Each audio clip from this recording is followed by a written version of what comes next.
Okay, so the class is being recorded. Good afternoon, everyone. This is me, Dr. Sameh Abdul Jalil, and this is AA100A.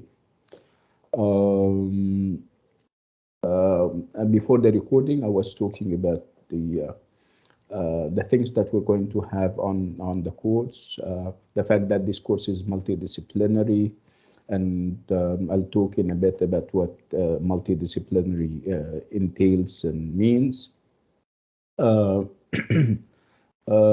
Again, I was asking you about the courses that you have taken so far. So can somebody come to the mic and share with us a bit of the courses that they have taken? And so this is, of course, an indirect invitation for you to talk. I would like you to come to the mic and share things, perhaps about yourselves, about the courses that you have taken. So we're getting familiar with, I'm getting to know you, in other words. I spoke about myself. I said that I've been teaching the course for quite some time, and I said that you're going to enjoy the course. So come to the mic and share stuff about yourselves and about the courses that you have taken so far. Can we do that? Yes, I can. Yeah, Toka, go ahead. So for me, I have taken EL117, and it was about the basics of writing. Nice. And then EL118, and it was about how to read a passage and understand the things found in it, the ideas, and answer the questions related to this passage. Nice. Also, I have taken 19 EL. Yes, EL119. Okay. It was about oral presentation skills, and we were presenting something, a topic, preparing it and presenting it in front of the tutor. Yeah, good. Have you taken any literature course, for example, EL121N?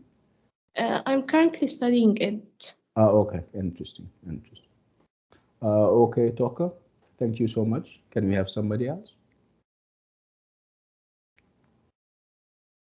Yes. Would you also add the branch that you belong to? Toka, where are you from? Are you in Jeddah or Medina or perhaps Dammam? I'm in Riyadh.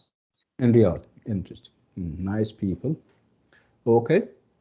Somebody wanted to say something. Yeah, go ahead. Yes, me, Rawad. Yeah, I can recognize your name and your voice. Yeah. Okay. Welcome So to the course, ya Rawad. I had EL117, With me, 117. right? With whom? EL117 with whom? With you, of course. Okay, interesting. Yeah, what else? And EL190. And this semester I'm taking this course and EL120. Okay, interesting. Okay, so Yeah, welcome. and I'm from Jeddah. Okay, interesting. Thank you so much. Okay, anybody else?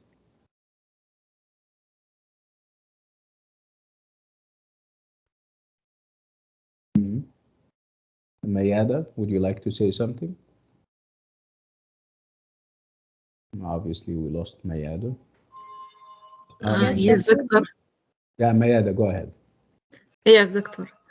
I have taken 117 with you, and 119 and 1120. This course I want to take with you. Double A and you 24. That's it. Okay. Are you in Riyadh or Jeddah or? Yes, I am in Riyadh. In Riyadh, interesting. Yeah. Okay. Asir or Athir? You wanted Yes, to say? Yeah, go ahead, Athir. I've studied AL 120 and AL 2020N. It was pretty good, Nice. and it was about short story and poetic. And poetry and yeah, so there Yes, was a bit of drama, remember? yes, drama. Oh, And I'm from the Dammam branch. The man. Okay, nice people. Okay, Nawal. Do we have Nawal Jihad around? Nawal, if you would like to come to the mic and share something. Oh, okay. So Sarah Saleh. Okay.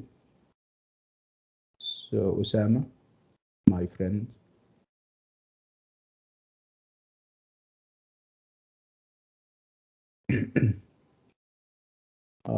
If you're talking, Osama, we cannot hear you.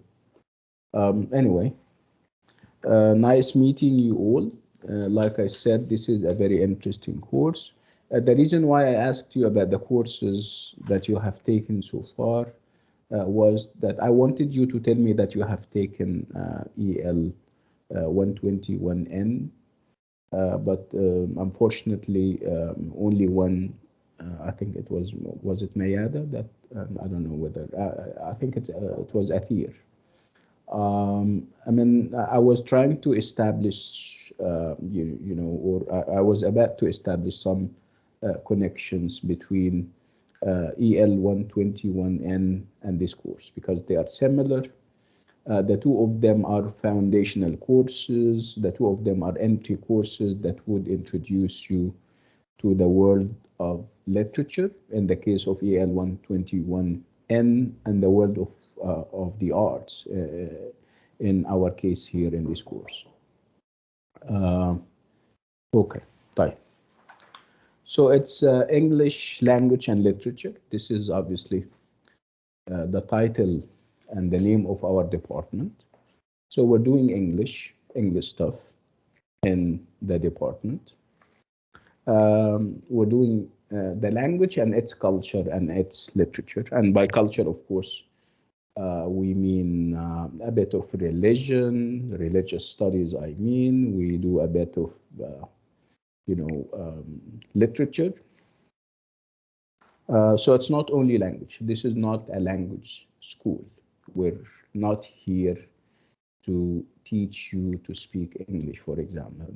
Okay, this is not our primary, not even our secondary goal.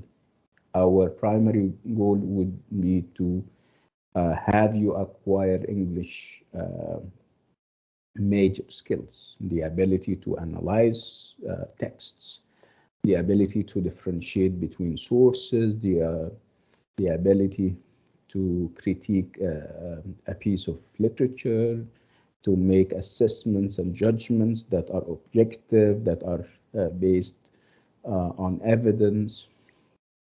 So these are some of the skills that you guys will develop. This is, of course, together with the idea of appreciation, appreciating literature. These are not courses in creative literature, creative or creative writing. We don't teach you, for example, to be poets or to be dramatists or to be novelists. No, this is it takes talent. First of all, it would take talent.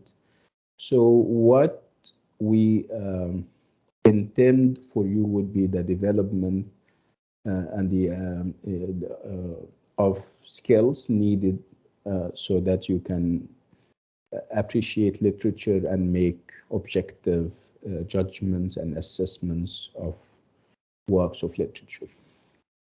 So it's English language and literature. And what do I mean by literature when I say literature? So what we have in life, we have either literature or non-literature. Okay. So obviously when I speak about a newspaper, this is not literature, right? Because it's based on facts, obviously. When I speak about essays, for example, essays are for the most part are also factual. I wouldn't include them in literature. What makes literature? Give me examples of literature. When I say, yeah, go ahead. Mayeda is trying to say something. Yes, novels, like novels, Yeah. poetry. Yeah. Very good. Yeah. Yes. So novels, poetry. What else? Drama. Drama, I mean Short plays. stories. Right? Short stories. Okay, so these are Novels. novels. Yeah, very good. So these are all kinds of literature, right? Are you familiar with the word genre? We call them genres of literature. And the word genre is a specialized word and it would mean kind or type. Okay? So again, what are the genres of literature? So the genres of literature would be short stories, novels, poems and poetry, right? Drama. Okay. So this is what we're doing in the English department. We're introducing you to that and a dash extra. This dash extra means that we may engage you in a bit of history, in a bit of philosophy, like we're going to see, learning about the arts, the history of perhaps architecture or the history of painting, stuff like that. But our primary focus, and this is going to stay with us till the end of the program, would be literature. You'll have a great deal of poems. You're going to also have a great deal of plays. Um, what else? Short stories and stuff like that. So it's English language and literature. So the focus is on literature. And the focus is on English literature, which means that if we talk about poems, those poems are going to be for the most part English poems. Plays, they are going to be for the most part English plays. English short stories, okay. And I'm saying for the most part because from time to time we will have, translated works from other languages. Like, for example, when you go to, is it AA100A, you will have Candide, which is a translated work from French literature, for example, by Voltaire. Okay, so it's English for the most part, and it's English literature for the most part, but sometimes we have translated pieces of work or pieces of literature. Okay. So what we're doing for the most part is, or what we're studying rather for the most part, is written literature as opposed to oral literature. Okay? So which is older? What do you think? Oral, oral, when you speak, when you only say things using your, your ability to speak, your voice. Which do you think is older, written literature or oral literature? Written. Okay, let me ask you the question in a different way. Which came first, the ability to speak or the ability to write? The ability to speak. To speak, because we were created to speak, and then over times we started to learn to write, right? Yes. So when you go back to the early stages of civilization, it was all oral. Okay, people didn't know how to read, or they didn't develop writing. Writing wasn't, came later, much later. Okay. That's why most of the literature that was produced at the time, much of it is lost. Okay, but when they started to write literature, it was kept, it was stored. That's why we have access to it. Okay, so what are we doing? Are we doing oral literature? No, we're doing written literature for the most part. So written poems that you can have from the internet, from books, from libraries, because they had been kept, because they were written, not orally transmitted. Okay? So we're doing written literature, not oral literature. Okay, fine. When I talk about literature, and when I talk about written literature, so this written literature is prose or verse or poetry. And by the way, the word, we're going to use the word verse and poetry interchangeably. They would mean the same thing. Okay. So literature. What do you think? I mean, if you look at the situation, the literary situation now, what do you think? Most of what we produce is prose or poetry, unless let me make it closer to you. Perhaps you don't know the difference. Now I am talking to you, and you're talking back, obviously. So this is prose or poetry. Do I speak in poetry? No. No. It's prose, right? Okay. Yeah. So what would it take for me to speak in poetry or in verse? Figurative languages. Figurative language. Rhyme, when you have lines rhyming together. Rhythm, music, internal music, right? So which obviously these are things that we don't use in normal speech. Our normal speech is prose, not poetry, right?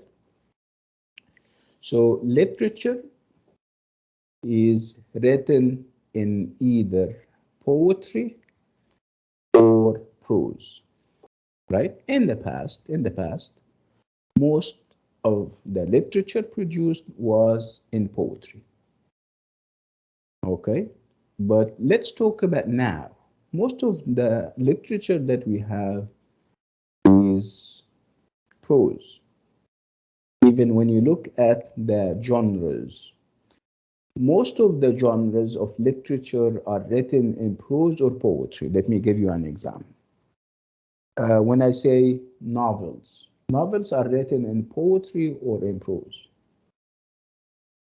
Prose. In prose, absolutely. When I say short stories, Prose. prose. When I say plays, Prose. yeah, for the most part, Prose. there were vast dramas in the past, but they are very few and far between. You don't have much or many of them nowadays. What else do we have? So as you can see, most of the genres of literature are written in prose rather than poetry. And then you have poetry itself. You have poems. Poems are so poems are written in poetry or in prose.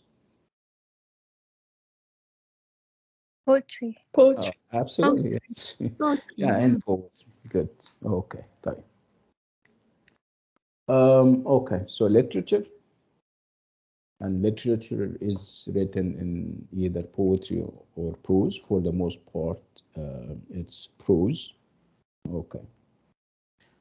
So poetry is factual or fictional? What do you think? Factual means it is based on actual facts, things that happened in life, and somebody is reproducing them as is. Is that what we have in literature? It's maybe fiction. I mean, it could. It's fictional for the most part, right? Because if it's not fictional and if it is factual based on what actually happens in reality, it can be history, right? History, this is the role of history, right? History gives you, or newspapers or journalism gives you life as is, right? You agree? Yes, doctor. Okay. So, but with literature, literature is imaginary. It depends on the imagination of the writer, and it is fictional.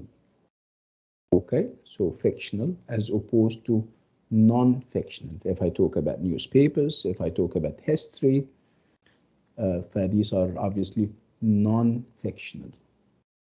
You guys agree? But isn't there a part in literature related to non-fiction, like autobiographies or something? Yeah, but I wouldn't include them under literature. I wouldn't call them because you're saying that they are autobiographies. They are based on the life and the career of an individual, right? It is purely factual, based on facts. Yes. Right? Right. Excuse me, doctor. Yeah, go ahead. Sorry for interruption. Yeah, go ahead. Is this AA100A? Ah, yes, it is. Okay, thank you. Welcome. Because there is no link sent to in my email for the lecture, I entered the LMS and I took this link and I entered. Yeah, it's very strange because I didn't put it on the LM. I happen to be the course coordinator, and I didn't put it on the LMS yet. Yeah, perhaps Maybe somebody shared it. it is an old link. I don't know. Fine, good. The good news is that you're with us, yeah, But you didn't send this link. I did. I mean, the reason why you guys are all here is because of the link that I sent to you, to your emails, right, Agama? In my email, I didn't receive any link about the lecture. Alhamdulillah, you're with us, yeah. And it's a mistake that we. I promise. I have sent you an email.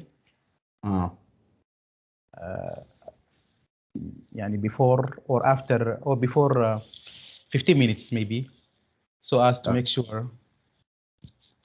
طيب Alhamdulillah, you're with us دلوقتي يا عبد الرازق. Again, let me continue. Okay, thank you. You're welcome. Bye. So we're talking about literature, and we're saying that literature is fictional. Okay. And we spoke about the different literature genres, right? Now we come to a very interesting term, a term that we're going to also use more often than not in this course, which is the word discipline. Discipline is a field of study. When I say history, I say that history is a discipline. When I say psychology, this is another discipline. Religious studies, engineering, geography, these are all called disciplines. Philosophy, this is also a very well-respected discipline. Okay, طيب. When I say that this course will have more than one discipline, you're going to study more than one discipline. You're going to have a bit of history, a bit of religious studies, a bit of philosophy. Okay, so these are different disciplines. How can I describe the course? I'm going to call this course, because of the so many disciplines that you're going to be exposed to, I'm going to call it a multidisciplinary course. So this is a multidisciplinary course. Again, multi means many, which means that you will have many disciplines. You will study many disciplines. Does it mean that we're going to cover everything exhaustively? No, we're going to have selections belonging to these different disciplines. That's why we call it multidisciplinary, as we're going to see. Is that clear? Yes. Okay. So those samples that come from the different disciplinaries are going to be divided over or distributed over 2 books. We will have 2 books. Book 1, and book 1 is called Reputation, and book 2, and book 2 is titled or has the title Tradition and Descent. Okay, so when I say a book, it would mean something bulky, and are we going to cover a whole book? Of course not. We're going to have selected chapters or units from the book. Okay, so you have 2 books, but it doesn't necessarily mean that we're going to exhaustively cover everything in the book. We cannot afford it. Over the space of 14 or 13 weeks, you cannot cover 2 books. You cover certain chapters, and those certain chapters have an overall theme, an overall thread that binds them together. In book 1, for example, the overall thread or theme that combines the chapters together is reputation. And of course, you know what reputation means. In book 2, the common thread would be tradition and descent. Okay? So let me talk about reputation for a while, because it's going to stay with us until the end of book 1, and then we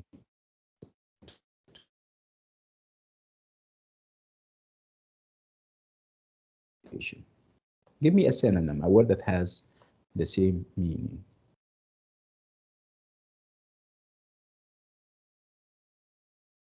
Or give me variations on the word reputation. Variations means things that are close to reputation, that would mean the same, or that would give similar meaning. Credibility, Doctor? Reputation has this measure of credibility to it, or the lack thereof, obviously, because reputation can be good and it can also be bad, right? Very good, thank you. So credibility is... Self-image? Excuse me? Self-image? I'm not sure. Not really yet. Okay.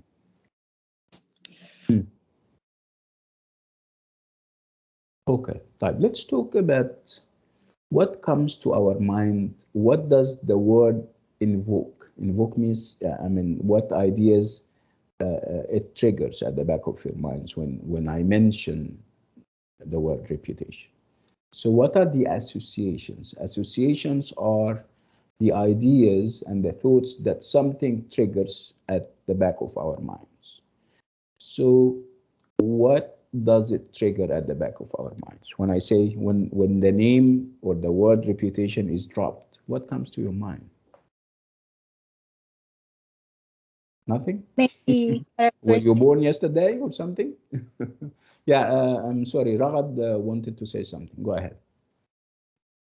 I said maybe characteristics. Maybe. Okay. What else?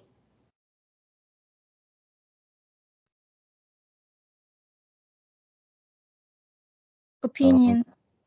Yeah, it can be opinions about somebody, Fame. and those opinions would gather and accumulate, and they make a reputation for the guy or the lady. Fame. Can say fame. Fame. Yeah, Abdulaziz is saying fame. Yeah, fame is a variation on reputation. Yes, good. Nice, very good. Okay, so when we talk about reputation, so I asked you for examples, but if I ask you for a definition, what would you say? If I ask you for a synonym, you give me a close or a similar meaning, right? Or a similar word. If I ask you for a definition, you define. Define means that you give me a sentence or perhaps more than one sentence. So what could be a good definition for the word reputation? The way people think about something. Okay, the way people think about other people, perhaps. Yeah, good.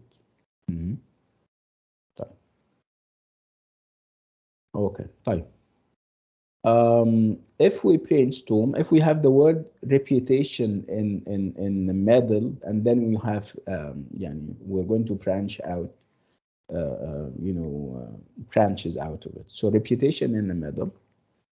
So what comes to our mind? Reputation would, if you ask me, for example, so you have the word fame, you would have the word famous, and the word infamous. And by the way, famous, and you add in, you don't pronounce it infamous. No, there is no, we don't have this gap between N and famous.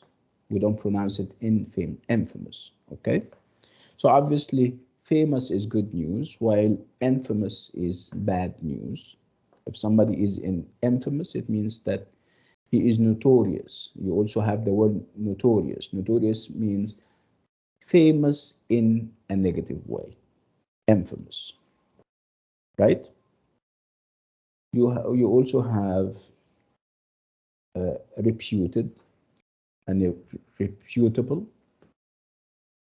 When they say a reputed university, what do they mean when they say it's a reputed university? When they say that Harvard University is a reputed university, are they praising it, or are they saying bad things about it? They are praising it. Yes, when they say it's a reputed university, a highly reputed university, a highly reputed company, right? Okay. Yes. Okay, good. But again, if I say that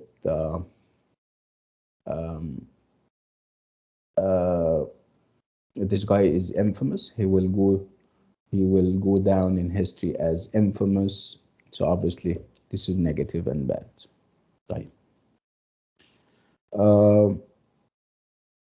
So how do people become reputed or famous? Have you ever thought of how people become famous? Yes, because he has a lot of money, for example, or he is wealthy, maybe. Yeah, that can be an aspect. Or a famous player, for example. Yeah, it can be a player, because then if he's a player and he plays very well and he or she distinguishes themselves, they become famous, right? Okay. So there is an element of achievement to it. You have to achieve something. Right? Do you guys agree? That you have to distinguish yourself. Distinguish yourself means that we are 10, but one of us distinguishes himself or herself from the rest of the group. He did something, right? They didn't do anything and he did something. Or they all did something, but what he did is would outperform or is obviously better or better than all of them. Like in different way. Yes, right. Again, in the modern times, perhaps in the past, being famous, no, this is a generalization that I'll try to avoid. Reputation has always been for good people and bad people. We have people in history who were very reputed, but in a negative way. And of course, we have people who were famous for good reasons because they did things that are very good. Can you think of somebody? I mean, I'm talking about history. Somebody who is let's make this distinction. So famous is good and infamous is bad. To make the distinction clear. So can you think of an infamous individual, somebody who went down in history as bad, but he or she is obviously very famous? Can you think of somebody in our culture or in other Hitler. culture? Me? Yes. Hitler. Yeah, Hitler. I was Excellent. A very excellent example. Hitler. He was famous, but of course, in the wrong side of history, as a dictator, as an absolute ruler, as everything bad. Yes, Hitler. Ragad, you wanted to say something? No, I was going to say the same. Hitler. Yeah. So, and Stalin, if you're familiar with Russia and Russian history, you have Stalin, who is as bad as Hitler, if not even worse. But this is The girl is this the girl from Jordan? Stalin. Ragad, are you talking to me? Okay, right. If we go to ancient history, are you familiar with a figure like Caligula? Caligula. I think he's the one who set fire on Rome, and he burned the whole country down, the whole city down. Okay, right. Let's also go back to history and think of people who are famous and reputed in a positive way. Like whom? Like Prophet Muhammad sallallahu alayhi wasallam, عليه الصلاة والسلام. Yeah, Abdul like Aziz and King Abdul Aziz Abdulaziz. bin Umar Yeah. also. Okay. I mean, obviously, the number of famous people who are good would outweigh the number of bad people, right? Type. What do you think? Have you ever heard of Cleopatra? Yes. Okay. Yes. Yes. So Cleopatra is a modern or an ancient ruler or queen. Ancient. Modern, ancient, absolutely ancient. Okay. So when I say Cleopatra, what are the associations? What comes to your mind about Cleopatra? Good, bad? I mean, so let me first of all ask everybody: did you all hear about Cleopatra? Yes, we hear about her. Yes, good. Okay. So good or bad? Sumaya is saying something. Sumaya, go ahead. Yes, I didn't hear. You didn't hear about Cleopatra? Yes. Okay, that's fine. Okay. Right. I hear about her, but I don't know much about her. Like, I don't know. Like, I know she's Egyptian, I guess. Yeah. Yeah, that's all. Yeah, she's ancient Egypt. Actually, when we come to Cleopatra, we'll talk about her mixed origin or origins. The fact that she was half Egyptian, half Greek. We'll talk about that when the time is right, inshallah. Any other ideas about the associations of Cleopatra? Yes, She, I think she was the queen of Egypt. yeah, she Was was the queen was of Egypt. taking about a time before 2000 years Yeah, ago. yeah, that's correct. Okay. Also, she is famous of her beauty. Okay. Yeah, she's famous for her beauty. People remember her for her, the fact that she was beautiful. Yes. Okay, good. So how could you know, those who know about Cleopatra, those who know about other famous people, whether they are good or bad, how could you know about them? From Just history. from Yeah, The from history. history. Yeah, excellent history. So there are history books that are written about those people, and we go and read those history books. Okay. So when we talk about history, we talk about history. Um, we talk about ancient history before history was written, and we talk about history after people learned to read and write, and they started to document and write history.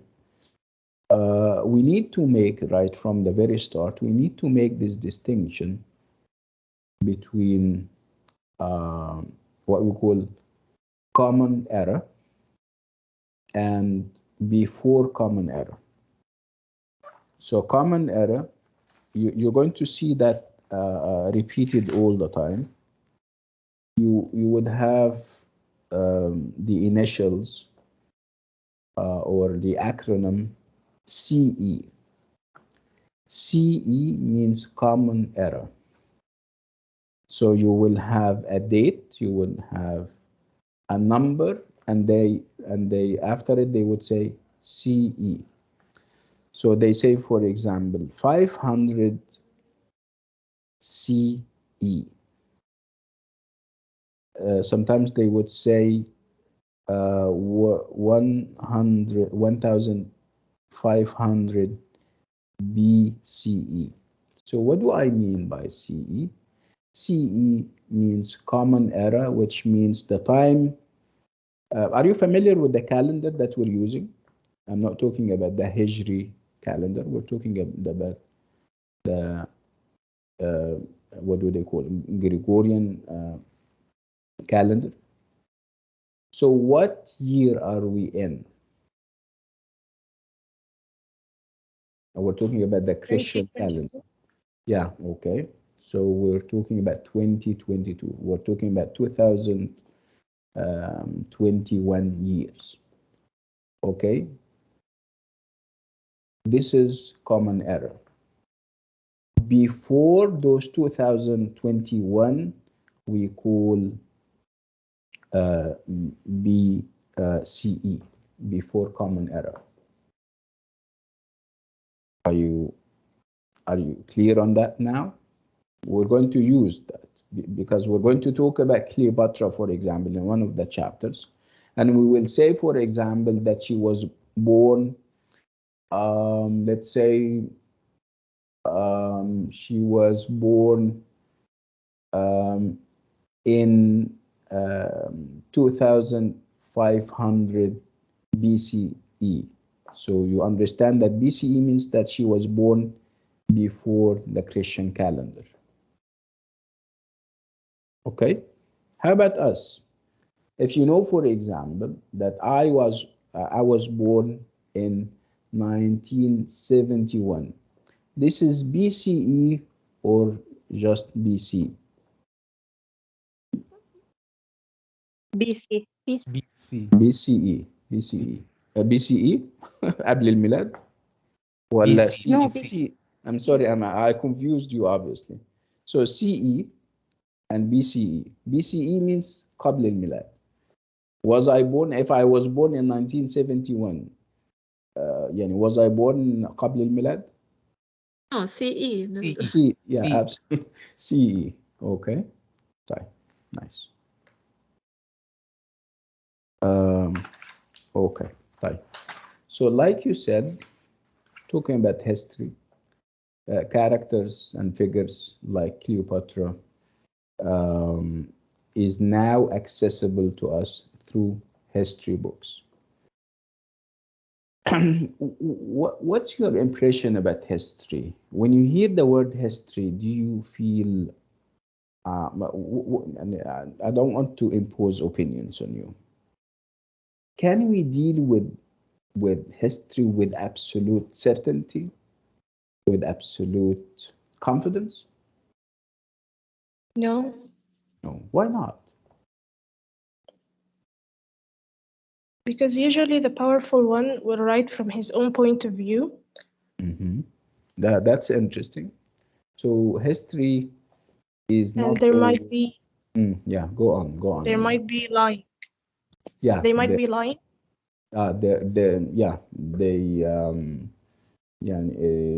There are cases where when you investigate deeply, you will find that whatever you have learned from history books was not all correct or accurate, right? So history is not always correct. So when somebody comes to you and say, somebody said that she didn't hear about the character of Cleopatra. And when she goes and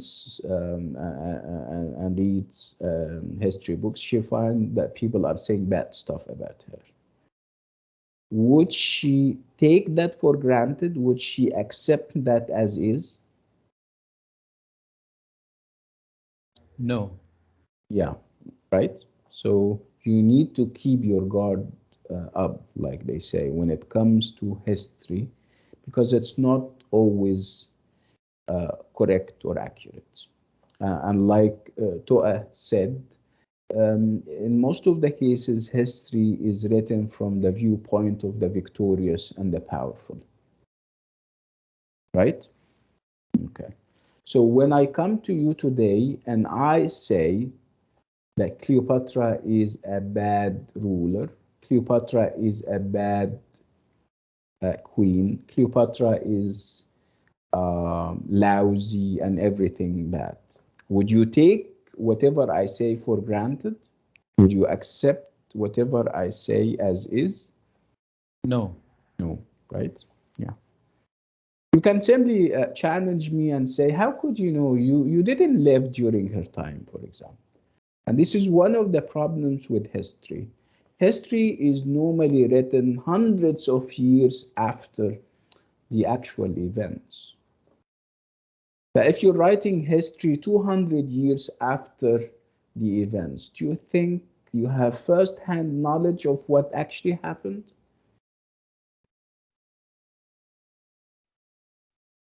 No. No, absolutely not. Would I believe you when you say that what happened happened? No. No. No. At least I have to do my homework. I have to do my own research, right? Okay. Now, this is one of the issues that we're going to engage in, the idea of history and whether history is accurate or not, the sources that we have about ancient times and ancient people. To the extent that people compare history to a jigsaw. Are you familiar with a jigsaw? It's a kind of what? It's a kind of game. What do you do with a jigsaw? You try to do what?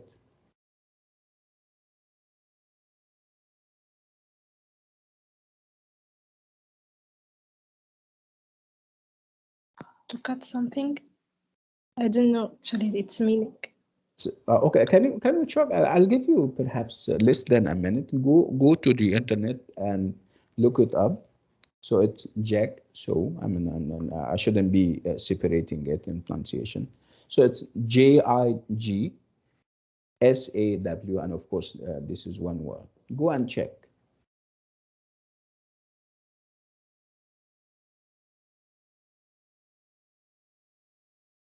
Excuse me.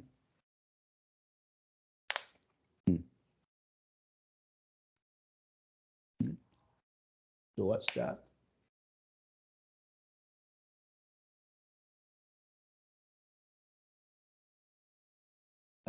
Look it up as an image, perhaps.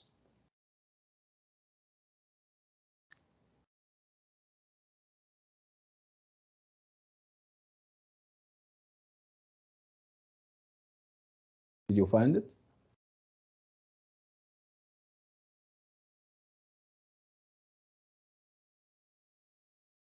Oh, It's Gigasaw. it's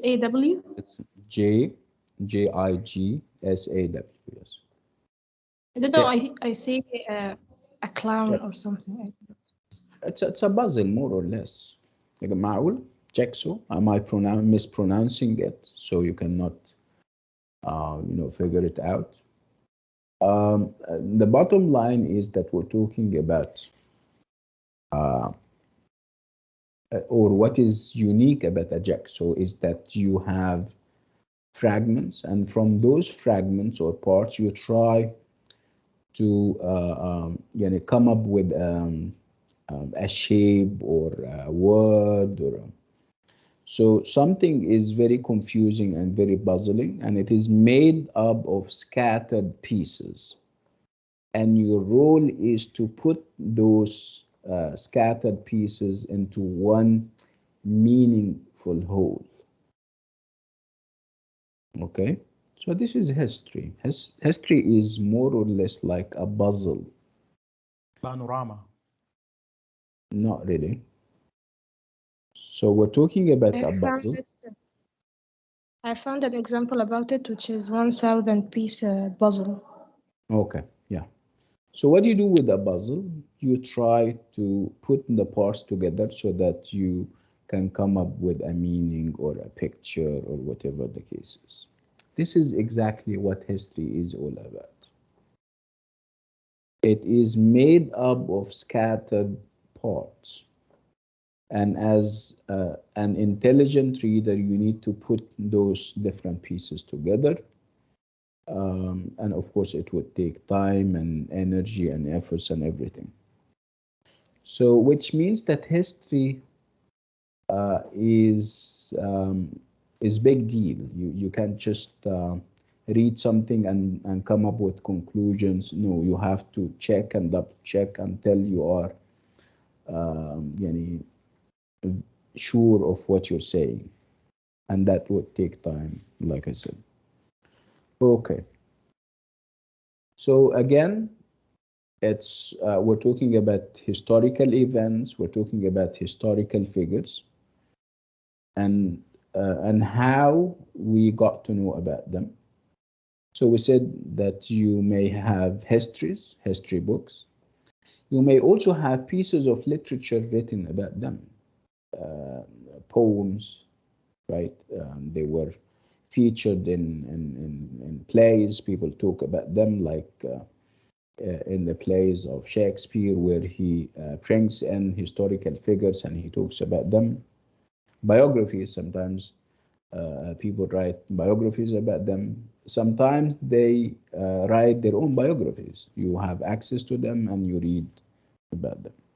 Sometimes in cultures where writing started late, you would have statues, you would have concrete things where those historical figures are, engraved or carved on those, whether those are temples, coins, statues. Look, for example, at the ancient Egyptian civilization and how they used to write in order to talk about what happened, to keep things for future generations. They used to have temples, and they would write on those temples, right? In order to perhaps immortalize a queen or a king, they would have his image, minted on a coin or a piece of currency, right? Okay, so these are sources. So for the most part, we know about history from written sources. In some cases, we know about the history of people through, coins, temples, paintings drawn for them or about them or on them, right? Statues. Okay. So the one lesson that we need to learn from all of that is that you shouldn't take what history books tell you about people for granted. You shouldn't accept things as is. Again, because not all that is written in history books is, accurate. You need, part of your study of history would be to explore the motivations of authors. Perhaps they have their own agenda. Agenda means that they have their motives. They said that somebody is bad not because this somebody was bad, but because they wanted him to look bad in the eyes of people. They have issues with him. So again, in order to check how accurate the history that you are reading is, you need to wear the hat of a detective. Are you familiar with detectives? So what does a Yes. detective do? What does he or she do?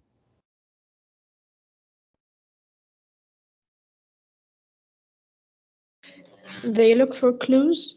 Yeah, So- they look for clues. Again, history is more or less like a puzzle, and you're trying to look for clues in order to solve the puzzle, right? They investigate. They read a lot. They dig into history a lot. They check whether there are inaccuracies, whether there are,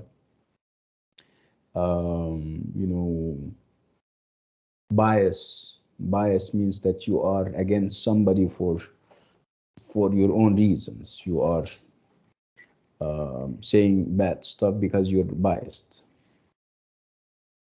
Okay.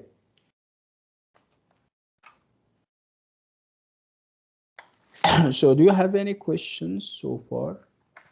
Am I making sense?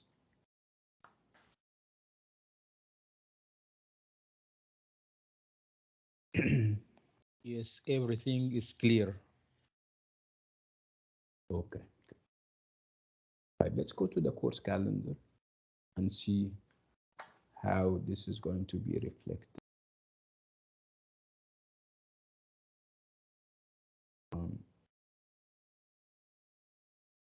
Can you see that?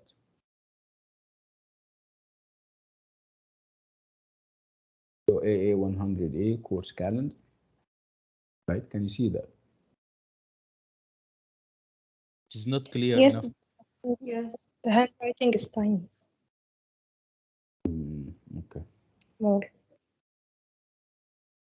All right. Let's see.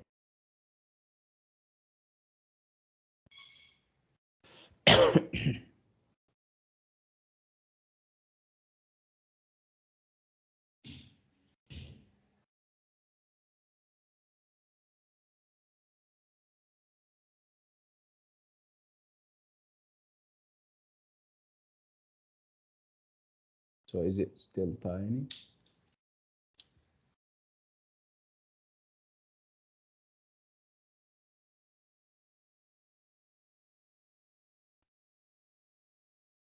Okay. Now, can you see it now? Yes. Right. So like I said, we have different disciplines, and those different disciplines are going to be given in two different books. Book 1 is called Reputations, and book 2 is called Tradition and Descent. So in book 1, like I said, we're not going to finish everything. We're not going to handle all the chapters or the units that we have in book 1. We're going to be highly selective. We're going to start with unit 1, and unit 1 is from the discipline that we call classical studies, and it's on Cleopatra, and this is obviously history. And then after Cleopatra, we go to unit 2, and unit 2 is about Christopher Marlow. And those who are familiar with with literature, they would know that Christopher Marlow is a playwright or a dramatist. So this is obviously a different discipline. This is the discipline of literature. So you have history or classical studies. This is a discipline. You have Christopher Marlow, and this is literature, and this is another discipline. And then you have the diva. The diva is taken from, this is a mix of music and opera and all these kinds of things. So this is obviously a different, so you have music and opera, that would be a different discipline. And that would be the end of book 1.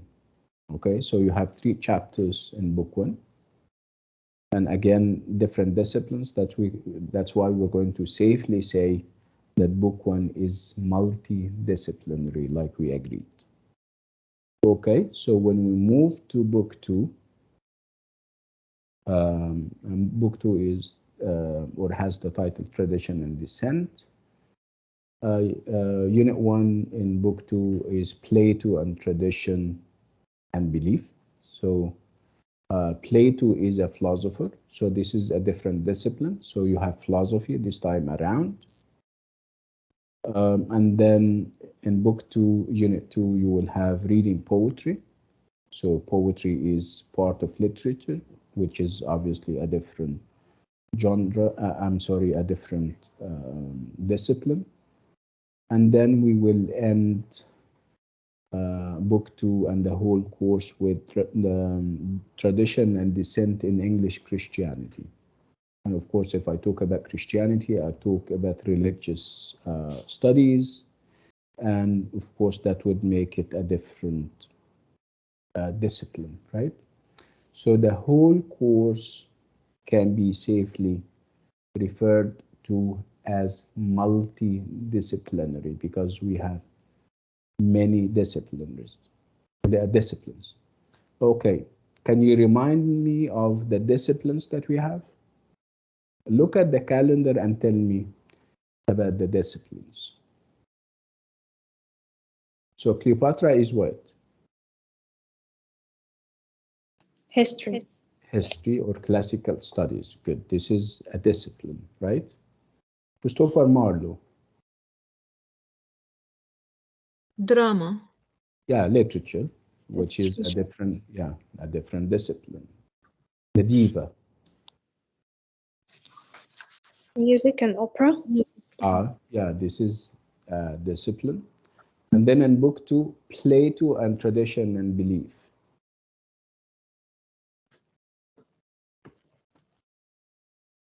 This is what? Plato is a what? Plato is a philosopher. So philosophy this time around. So philosophy is a discipline, right? And then poetry is literature. And then we end up with English Christianity, which is religious studies, a totally different discipline. Is that clear, everyone? Yes. Okay, good. So before we move to Unit 1 in Book 1, Reputations, I would like to talk about the assessment. So you have 100 marks, and those 100 marks are divided or distributed over how many assessment instruments. You will have 5 quizzes. Okay, you will have a TMA and a final. So the 5 quizzes are out of 25, which means that each and every quiz is worth 5 marks, right? And then the TMA is out of 20 marks, of course. And then the final is out of 50. When you put them together, you will have 95 marks. So we still have 5 marks remaining. What are those 5 marks? Attendance Those, and participation. Yeah, those 5 marks are for participation and attendance.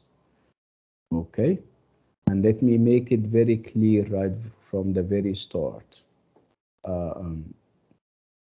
People attend, and they attend on a regular basis, and they never miss a class, and they get 2 or 3 out of 5. Why? Because they attend, but they never say anything. They attend and then they never participate. So the marks that you are given in this category are called participation and attendance.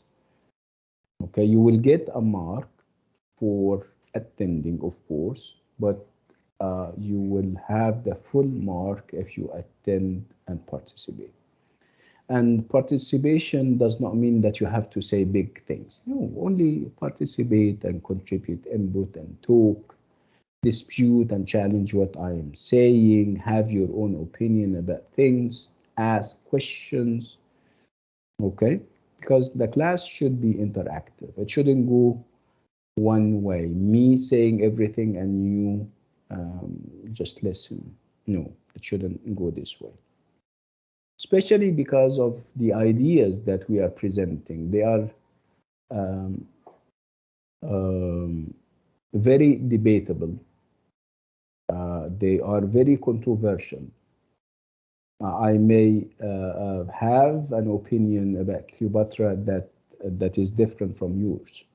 So you need to communicate whether you agree with me or not. I might see Cleopatra as bad, and I might agree with what people in down through history say about Cleopatra as a bad queen. And you, if you read the same sources, you would say, no, this is bias. You're saying that because you're male, you're a man. That would be a way of starting an argument, and I wouldn't be angry or upset. And okay, but we have to talk. Unless we talk, unless we develop arguments around which we can all talk and discuss things, we're not going to learn much. Okay, so I do encourage you to try to participate and talk as much as you can. Okay, is that clear, everyone? Do you have any questions so far? No, thank you. Okay, good. Now let's go to the book. Yeah, go ahead. The first quiz is going to be in the 3rd week. Inshallah. Okay. Okay. طيب. Doctor? Yes. From where should we study? The book or the slide or something else? I don't give slides, to start with. So from the book. From the book, yes. I do stuff from the book. You can always go back to also the recordings, because the recordings are normally very exhaustive. They cover everything. Okay. Thank you, Doctor. And this is very important, and thank you for raising this point up. I would like you, right from the very start, to reflect on what we say in class in writing. When we finish a class, don't just go and wait for the upcoming class without doing anything. You need to go and read, and you need to reflect on what you have heard in my class and also what you have read in the book. You start off with points, and then you try to develop the points into essays. You need to learn to write essays, because assessment is not about giving us the knowledge that we already know from the books. It's about starting an argument. It's about arguing for or against something. Okay, so you need to have this sense of analysis in your writing, and this is not going to happen unless you try to write as much as you can. Sometimes you do a good job, sometimes you need feedback and you need correction, which I am very willing, I'm willing to help you with. So write and develop the habit of writing after every and each class. Okay, and like I said, if you write anything and you would like me to kind of look at it and pass a judgment, I am ready and I can do that. Okay, so book one, this is the cover page. So can you recognize this lady? Cleopatra. Yeah, this is Cleopatra. We've been talking about Cleopatra for quite some time. What do you think? How is she presented? Do you think that this is the real and the original Cleopatra? No. No. Yeah, for the simple reason that we're talking about a woman that lived 2000 plus years ago. We didn't have cinemas, right? We didn't have videos. We didn't have what? Even, I don't know. So this is what? This is an example of how somebody think or see Cleopatra, right? So obviously the focus here is on what? On her character. Can you know about her character from her picture? No. No. It's about what? Here, the people who are giving us this image are focusing on what in Cleopatra? Appearance. Appearance, yes. The fact that her beauty, the fact that she is, I mean, saying she is would be a little bit, I wouldn't say she is because I don't know, or she was because I don't know myself, right?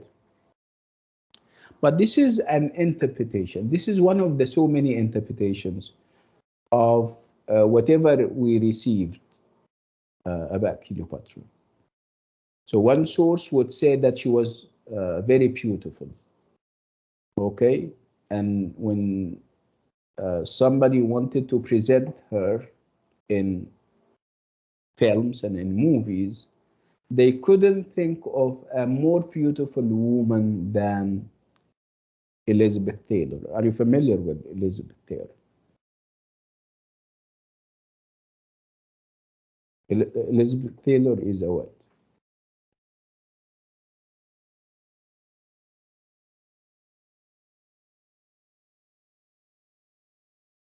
Can you hear me?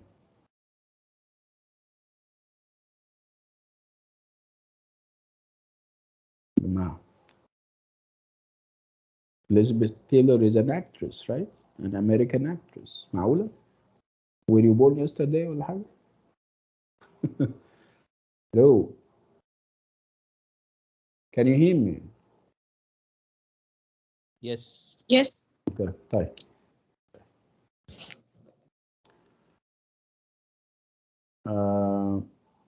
Okay. So she looks very beautiful, right? But I would like you to look at how she does her hair, or she's doing her hair. Is that European? Is that how European women do their hair? No. No. Okay. No. Okay. So beautiful. People are telling us that she was beautiful, and the way Also, she does her hair is would link her to non-European people, yeah, more specifically the Egyptians and the African, right? Yeah, it somebody seems was saying something. it seems that she has a strong character. How could you know? Unless you have read something about it. But I'm talking about the image now. What the image is projecting. Does the image project something physical or something abstract? Abstract.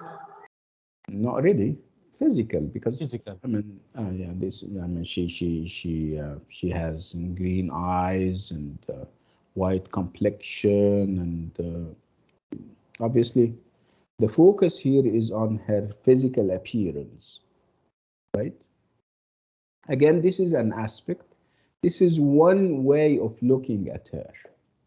But obviously, there is more to people than just their physical appearance, right?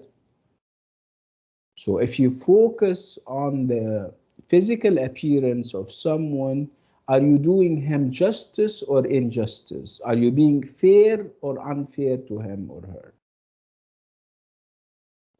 Unfair. Unfair, absolutely, because we're not only one aspect, right? Talk about physical appearance, talk about character, talk about integrity and moral principles, right? And also because sometimes appearance is deceiving. You always have this polarity between appearance and reality, right? I'm sure, I mean, you're not old enough to know that sometimes you meet people who are very innocent looking, mashallah, very, they are angels on earth or on the ground. But when you deal with them, you start to discover bad things about them, right? Don't we have that? Sometimes people look very innocent, but they go and talk behind your back. They do this and that. So appearance is not always, uh, uh, you know, truthful and honest. Okay.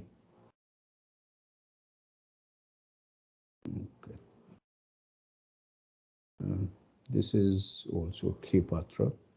Again, the focus here on how she looks.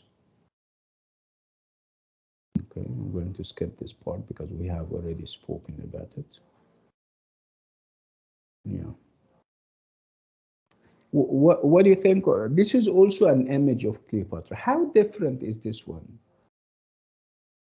The focus here was on what? Where are you? The focus was, I mean, there is obviously focus on her physical features as a very beautiful lady, right? Look at how she is dressed. And now, this is another image. Do they look alike? No. Okay, so this is a different interpretation, right? Again, because like I said, this is history. We don't know. Somebody painted her in a certain way, and somebody else came over and painted her in a different way. Again, why? Because we don't have direct access to events in the past. That's why we need to not to take history for granted, we need to take it with a grain of salt, like they say. You need to think and rethink and have your own assessment. So what's the background? What is she wearing here?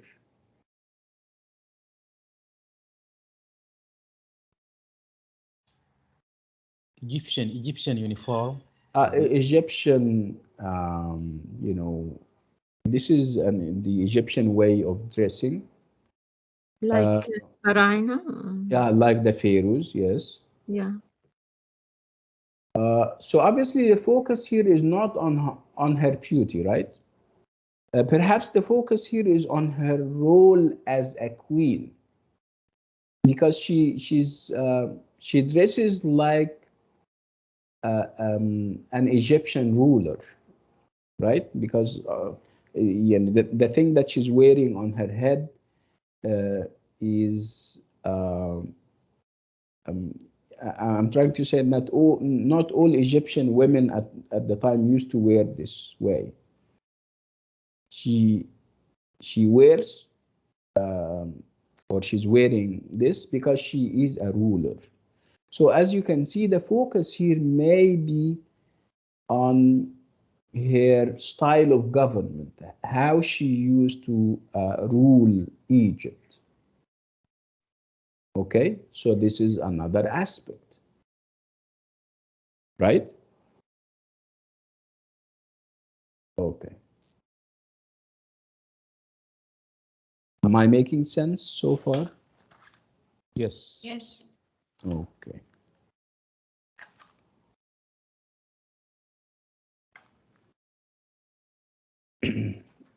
So why are we talking about Cleopatra? Why are we having her featured in a book about reputations? Because obviously there were so many Cleopatras in ancient Egyptian history. Why are we talking about this particular Cleopatra? Why are we having people from Europe talk about her in their history books, especially the Romans? When I say Because she was seen as a legend. yeah, that too. Let's agree on something. You're familiar with the word Rome, right? And you're familiar with the word Egypt, right? So what's the adjective from Rome? The adjective from Rome is Roman. Yes. Roman. And the adjective from Egypt is Egyptian. Egyptian or Egyptian. Yes, good. Very good. So Rome, I'm talking about ancient history. Rome is the capital or the seat of government of the Roman Empire. So there was a big empire. You know what an empire is? Empire, or how does an empire start? Or start? Normally have a country, and this country becomes very powerful, and it starts to acquire other countries. Acquire means they invade those other countries and they take them as their own. Okay, so you end up not having only a country, you have so many countries and they make a big empire. At one point, we had the Muslim or the Islamic empire, right? The Muslim empire started in Medina, right? And then the early Muslims started to invade and conquer other countries. Remember, started with Iraq, and then they went to Persia or Iran, and then they went all the way to Egypt, and it became an empire. صح كده؟ Right. Yes. Oh, good. Right. What other empires do we have in history that you're familiar with? Fourth Empire.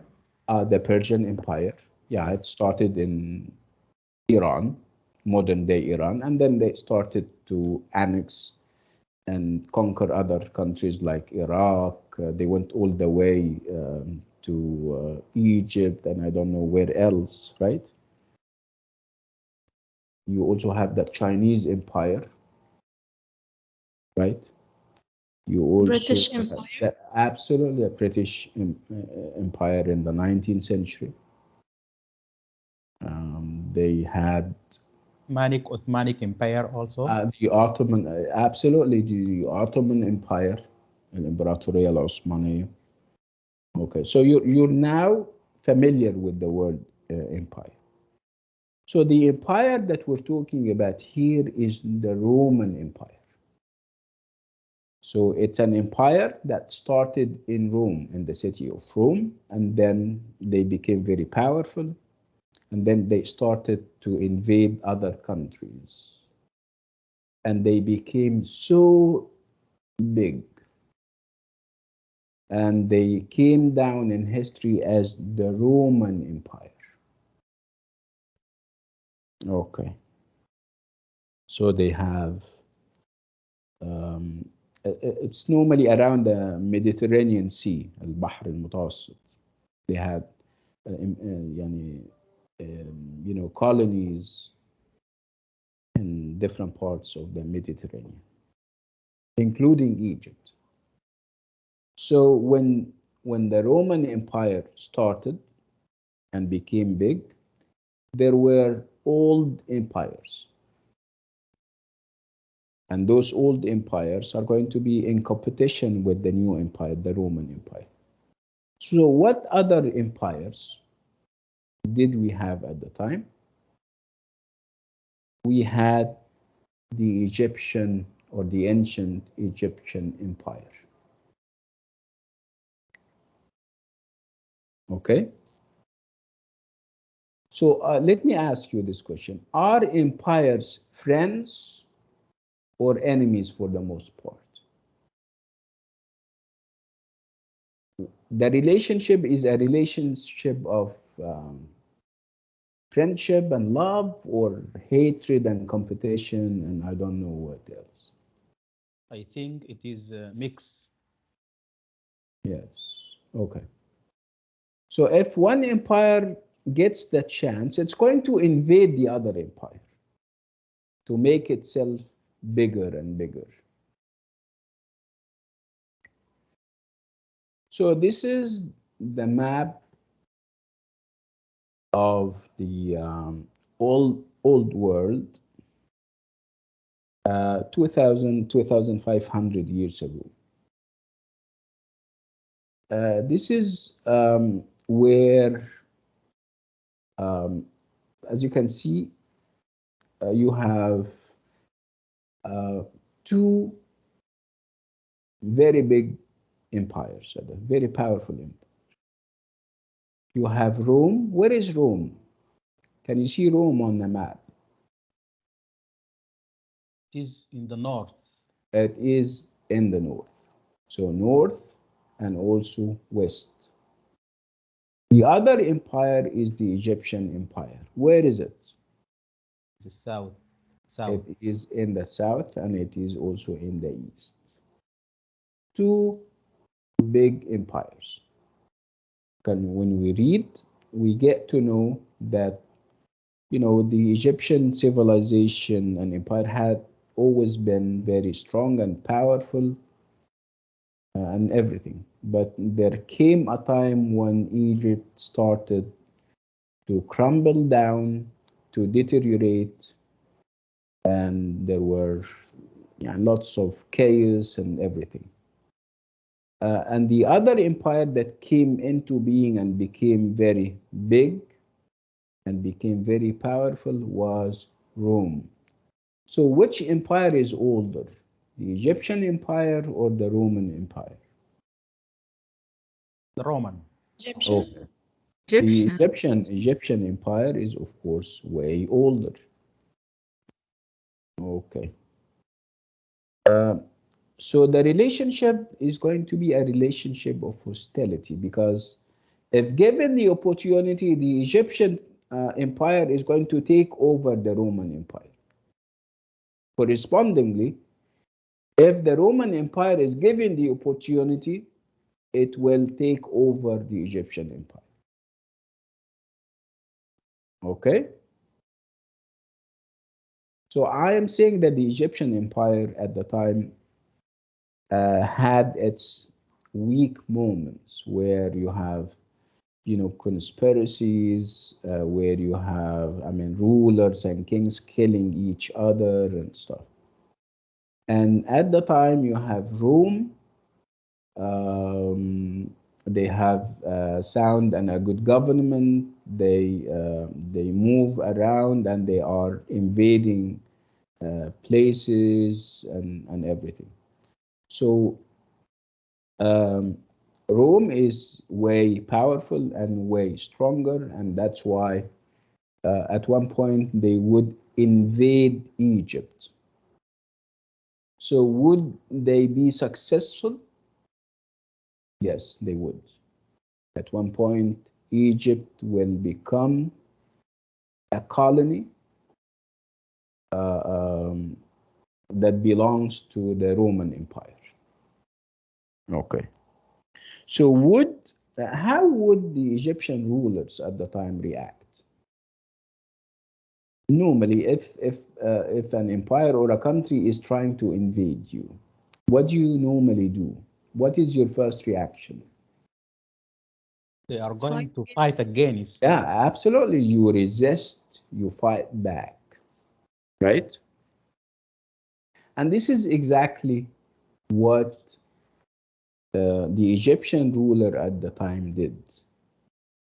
She started off fighting back, and she happened to be a woman. She fought back at one point, and then, as we're going to see, she's going to also use other means and other ways. Remember, her country is weaker, is less powerful than the Roman Empire. What do you think of the idea that you have a female ruler, ya Jama'ah? Is that common to have a female ruler? It's not common. So look, I would like you to think back down through history. How many queens do we have, and how many kings do we have?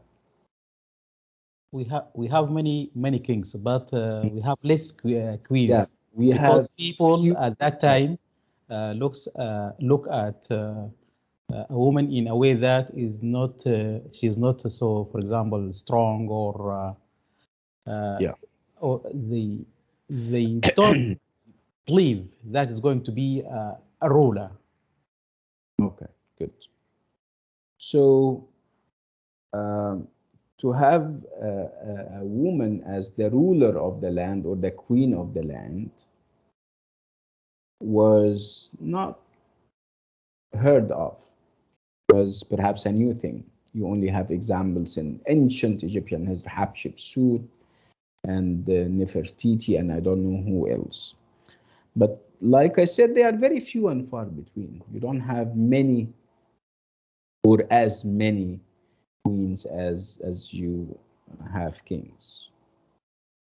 And again, we're talking about a time when women were not given their due. They were not recognized. They were not thought highly of. They would people would think of them as being incapable of doing things. So the image of women at the time was very stereotypical as being given to emotions, as being irrational, as being weak physically. Okay. So this was the image. But the Egyptians at the time, they didn't have a problem, obviously, with Cleopatra being their queen, because they have a history of queens. I mean, like I said, I gave you examples of Hatshepsut and Nefertiti and others that I don't remember. But how would the Romans look at Cleopatra? Do they also show the same respect for female rulers? What is the image of women in Rome and in the Roman Empire? Were women treated well, fairly? Were they given the same opportunities? Was it an equal opportunity society where today we have a king or a male ruler, and tomorrow we may have a female ruler? No, in Rome, no. In the Roman Empire, women were thought very little of. They were equated to even perhaps slaves. Okay, they were not given the right to vote. They were not given the right to perhaps own property. Okay. So if they fight Egypt and they find that the ruler is female, what do you think the reaction will be? I think they will make fun of the Egyptians for having a female ruler, right? Yes, and they may Right? think that invading Egypt will be easy. Yes, yes. And actually it was easy. Not because the ruler was female, but rather because Egypt was already weak. Remember, there were civil wars, infighting, and all these kinds of things. Okay, so Cleopatra, and this is actually to her credit, she knew that Egypt is not at its best.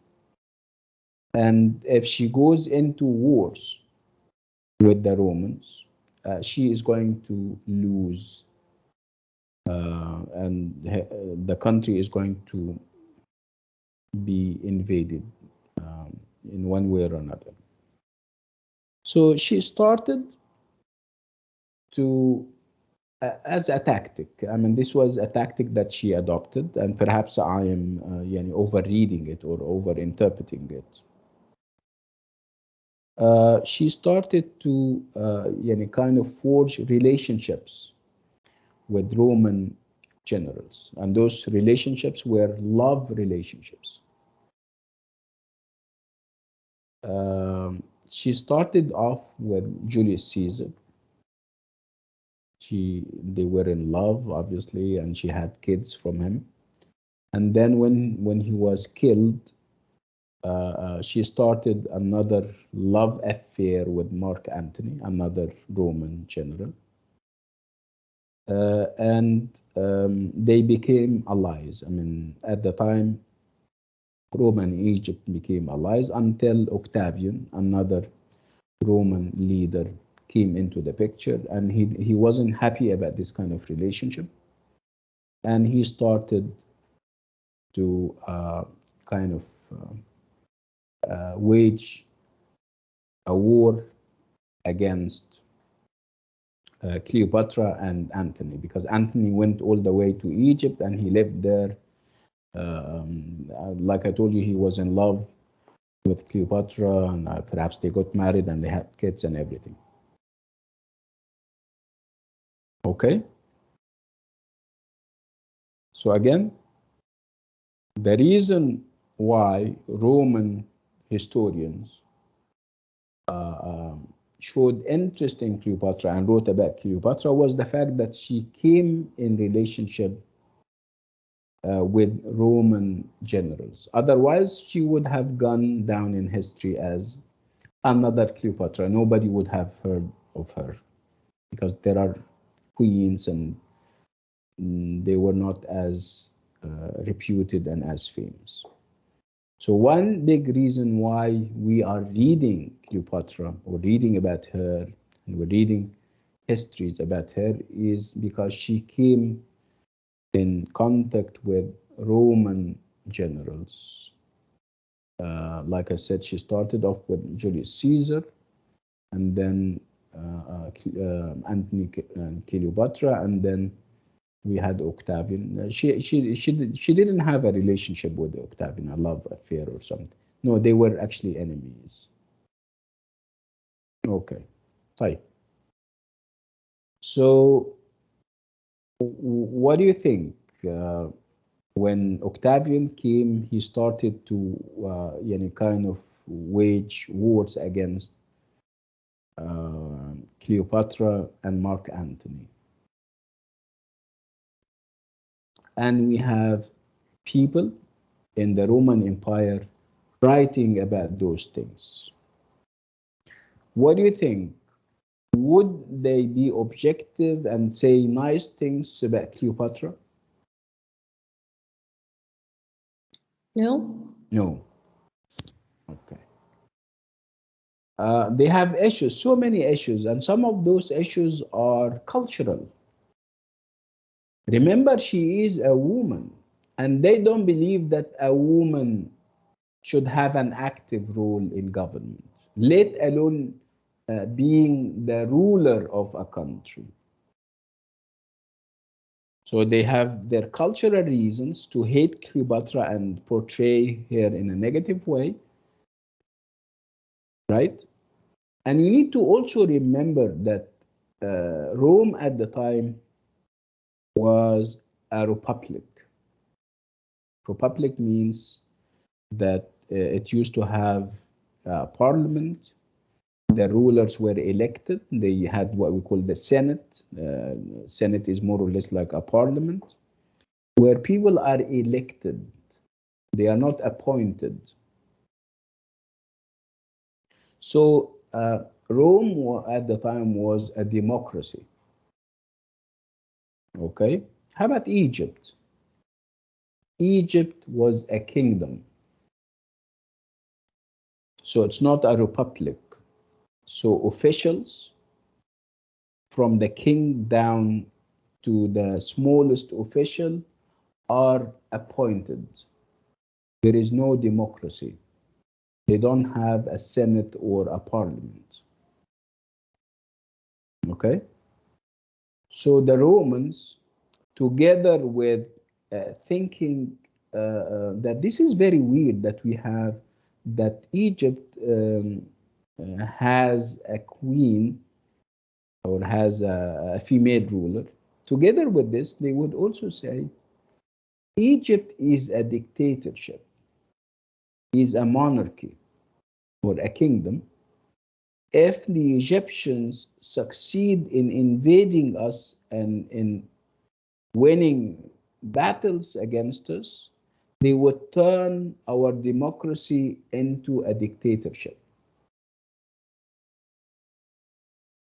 So they were very fearful of that. That's why when they write about Cleopatra, they would say that she is female, a woman. She is also a dictator, an absolute ruler where you don't have elected officials or elected government. So as you can see, the Romans have every reason to hate Cleopatra and also depict and portray her as negative, as bad, as everything. Are you getting my point? Yeah, Yes. Okay. Remember I told you at the time the Roman Empire was a young empire, while the Egyptian Empire was old and decadent and everything. The Romans started to write things. They had books. They started to make advancements in all kinds of knowledge. The Egyptians were, witnessing or experiencing a period or a time of deterioration. So the Romans started to write. I mean, like I said, if a country is politically advanced, people have access to literature and to knowledge, and everything is fine. But if a country is unstable politically, you don't have, nothing develops and nothing flourishes. Reading and books and writing and all these kinds of. So the Romans at the time had historians, and those historians started to write about the battles between Egypt and Rome. The Romans had poets, and those poets started to write poetry in which they would glorify and talk very well of the rulers, and they would talk very badly about Cleopatra.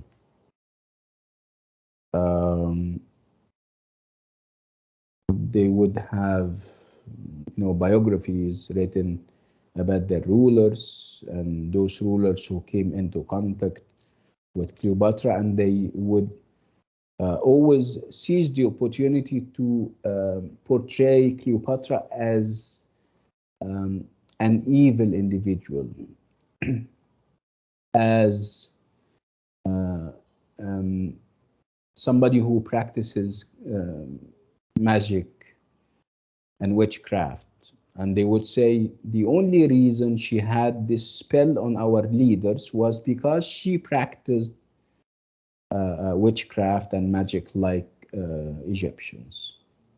And they would talk about the Egyptian people in a very negative way, and how they are ruled by a female, the fact that they worship reptiles, and the fact that they practice magic. Very bad images about the Egyptians of the time. Okay. So what do you think after all of that? Do you think that you can trust the Roman sources, the Roman historians, when they talk about Cleopatra? No. Would you trust them? No. No. Yes, you wouldn't, right? Okay, you would say, okay, so we're going to look at the Egyptian sources and see, right? And when you look at Egyptian sources, you don't find Egyptian sources. Again, why? Because the system of education and reading and writing at the time in Egypt was not as advanced. They didn't have books at the time. What did they have? What they had was, like I said, sculptures, temples and statues, and they would chronicle and record things on them. Which is easier, to read a book or to travel all the way to Egypt and go to the temples in Aswan and Luxor and read, assuming that you would be able to read what is on the temples? Which is easier, to have a book or to travel all read the a way? book. To have a book, yeah. Right? Read. So that's why the Roman sources were all over the place. The Roman sources were everywhere. So people started to, because they don't have other sources, they have to travel all the way back to Egypt, right? And obviously traveling and everything was very difficult at the time, right? So the point is that the Roman sources were more common, The Egyptian sources were heavy-handed, and you would they were not as easily accessible as the those of the Romans. I think we need to stop on this note and with this item. Do you guys have any questions?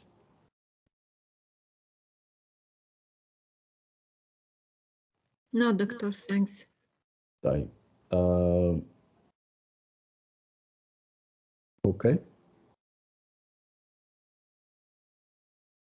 Let me just see what's going on here. Okay. Right. What I want you to do for next time, I would like you to reflect on what we've been saying. I would like you to read the chapter. And while reading the chapter, I would like you to look at the Roman sources and how they used to look at Cleopatra, whether they were fair or biased, whether they are saying good things about her or bad things. You now know their motivations and the reasons why they acted negative against Cleopatra. So I would like you to read the chapter, and when we meet again next time, we'll kind of finish things up with that chapter and perhaps start a new chapter. Okay, so on this note and with this item, I thank you, and I'll meet you next week, inshallah. Assalamu alaikum. Yes, doctor. Yes. How can I get the link of the lecture? You said you sent me an email. You are already in the lecture. Khalas, this is the link. Okay. You are inside the class, right? You can use the same link. Okay, thank you. You're welcome. Thanks, doctor.